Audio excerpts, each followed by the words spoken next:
लगता है कि पुलिस पर अब आज भी लोगों का विश्वास उतना ही बना रहेगा? क्योंकि इसके बाद हमने देखा था किस तरीके से बयानबाजी हो रही थी, विपक्ष की तरफ से भी कहा जा रहा था, कानून को लेकर सवाल उठाए जा रहे थे कि लॉ एंड ऑर्डर कायम नहीं है। लेकिन ऐसे में चंद घंटों में ही अगर इस बड़े हत्याकांड का अगर पुलिस ने खुलासा किया है तो वाकई में बड़ी उपलब्धि पुलिस के लिए भी है, और उन तमाम जो आरोप लगाए जा रहे थे उन पर भी अब विराम लग जाएगा इससे।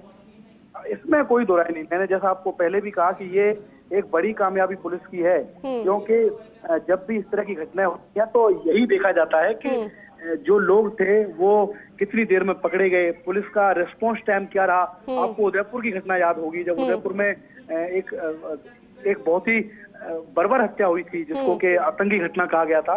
उस समय भी जो आरोपी थे उनको भी राजस्थान पुलिस ने रिकॉर्ड समय में पकड़ा था, और मुख्यमंत्री अशोक गहलोत ने उस बात को कई जगह कोट किया था। उन्होंने अपने कई स्पीच में उन्होंने कहा था, कई जगह उन्होंने मीटिंग्स में कहा था कि उस हत्याकांड के बाद जो सबसे पहली चुनौती थी राजस्थान पुलिस के सामने वो ये थी कि जिन लोगों ने निर्मम हत्या की थी उदयपुर में वो जल्दी से जल्दी पुलिस की गिरफ्त में आए। क्योंकि देखिए, जब इस तरह की हत्या करने के बाद अपराधी भागते हैं ना, तो पूरे प्रदेश में माहौल खराब होता है, डर का माहौल होता है। कल आप अंदाजा लगाइए कि सीकर में जिस तरीके से दिन दहाड़े घटना हुई और पूरे सीकावाटी में इस बात की खबर थी कि 4 से 5 बदमाश हथियारबंद हैं जो भागने की कोशिश कर रहे हैं, क्योंकि उसी हादसे में एक मासूम की भी जान गई थी कल, जो कोचिंग में अपनी बेटी को एडमिशन बिल्कुल शिवेंद्र, और सीकर की आप बात करें, सीकर का ही जिक्र करें, क्योंकि वहां के लोग भी डरे हुए हैं, सहमे हुए हैं, भय का माहौल उनमें भी है। जरा वहीं का रुख कर लेते हैं। शुक्रिया आपका जानकारी के लिए, बातचीत के लिए। रमेश सीकर से हमारे साथ जुड़ चुके हैं। रमेश, एक्सक्लूसिव जानकारी फर्स्ट इंडिया न्यूज अपने दर्शकों को दे रहा है कि पुलिस ने पूरे हत्याकांड का,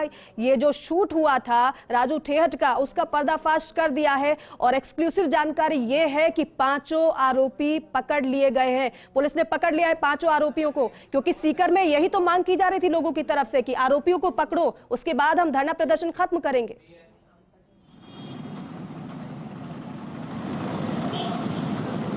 बिल्कुल बताना चाहूंगा कि पहली मांग भी यही थी उनकी कि आरोपियों की गिरफ्तारी हो, और निश्चित रूप से राजस्थान पुलिस का सराहनीय काम रहा है। और 5 आरोपी थे वो गिरफ्तार हुए हैं और पुलिस ने शानदार और बेहतरीन काम किया है। तो पहली जो मांग थी धरना प्रदर्शन पे जो लोग बैठे थे कि आरोपियों की गिरफ्तारी, वो मांग पूरी हो गई है। अब दूसरी मांग की अगर बात करें अपन, तो उनको है कि मृतक के परिवारों को मुआवजा मिले या सरकारी नौकरी मिले। तो वो राज्य स्तर पर निर्णय करना है कि कितना मुआवजा इनको मिलना है और क्या सरकारी नौकरी कैसी मिलनी है। ठीक है रमेश, ठीक है, मैं रुक करूंगी आपका। सत्यनारायण मेरे सहयोगी हमारे साथ जुड़े हुए हैं लगातार, अब उनका रुक करते हैं। सत्यनारायण, वाकई में एक बड़ी कामयाबी पुलिस को हाथ लग गई है, 5 आरोपी धर दबोचे गए हैं।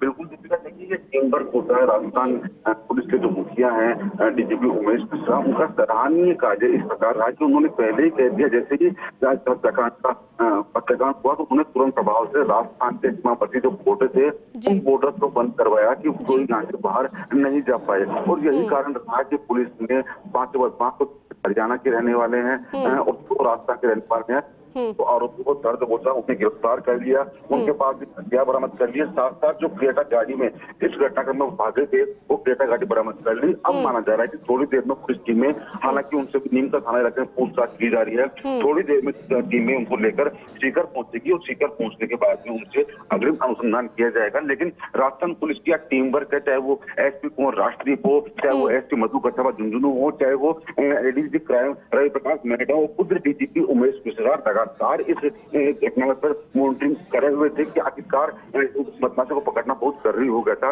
लेकिन दोहरी समस्या पुलिस के सामने थी, एक तरफ लॉ एंड ऑर्डर कंट्रोल करना, दूसरी तरफ बदमाशों को पकड़ना। लेकिन पुलिस ने दोनों ही चुनौतियों को आराम से, बड़ी काबिलियत के हिसाब से। सत्यनारायण, क्योंकि देखिए कल से आप लगातार जानकारी दर्शकों को दे रहे थे और एक एक छोटी से बड़ी जानकारी आपने दर्शकों तक पहुंचाई थी। मैं चाहूंगी जरा दर्शकों को ये भी बताइएगा कि रात भर किस तरीके से दबिश पुलिस की तरफ से दी गई, क्योंकि रात भर टीमों ने काम किया है, तब जाकर ये सफलता पुलिस को हासिल हुई है।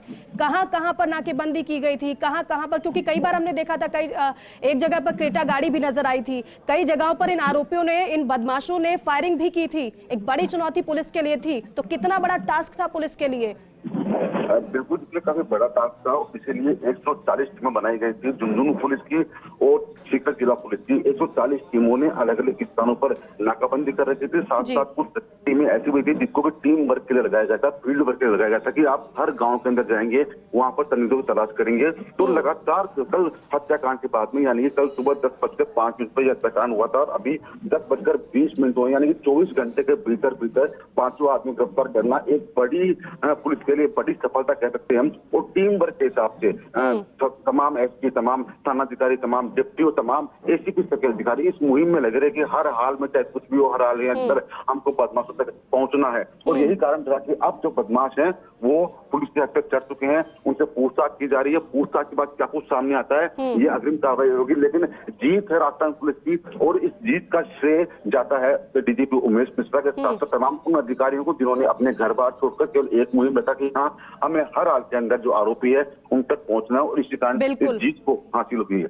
बिल्कुल ठीक है सत्यनारायण, बहुत शुक्रिया ये तमाम जानकारी दर्शकों तक पहुंचाने के लिए, साझा करने के लिए। और रमेश मेरे सहयोगी हमारे साथ बने हुए हैं।